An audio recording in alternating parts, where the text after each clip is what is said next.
In this quick review video, we're going to talk about evaluating fractional exponents. So remember, fractional exponents are just, when you have the 1 over n, that's the same as the nth root of x. It's the same as taking a root. And what is a root? You're trying to look for the numbers that you multiply by itself n times to get that x. All right, when you combine fraction types, right, m over n, you want to separate it out into the kind of whole number part on the top and just the fraction part inside. And that's going to keep the numbers as small as possible.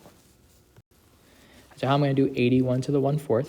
Well, 81 to the 1/4, by that definition of roots, is just the 4th root of 81, and that's equal to 3. Well, why is it equal to 3? Because I went through and know that if I did 3 4 times, I get 81. So 3 to the 4th is 81. So the 4th root of 81, kind of the opposite of this exponent, is 3. All right, so always make sure you're kind of double checking your roots to make sure that multiplication actually makes sense.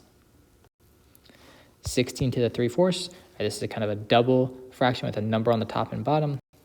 I'm going to separate it out with the fraction on the inside and the number on the outside. The fractional exponent turns into a root. The 4th root of 16, I'm looking for the number you multiply by itself 4 times to get 16. That ends up being 2.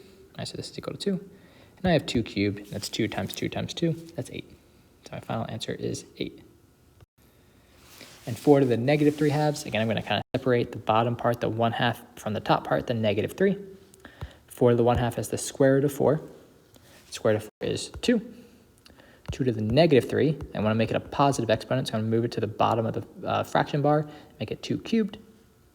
And 2 cubed is 8. All right, so now you know how to evaluate pretty much all the types of exponents, negative, fractions, whole exponents, or you can do them all now.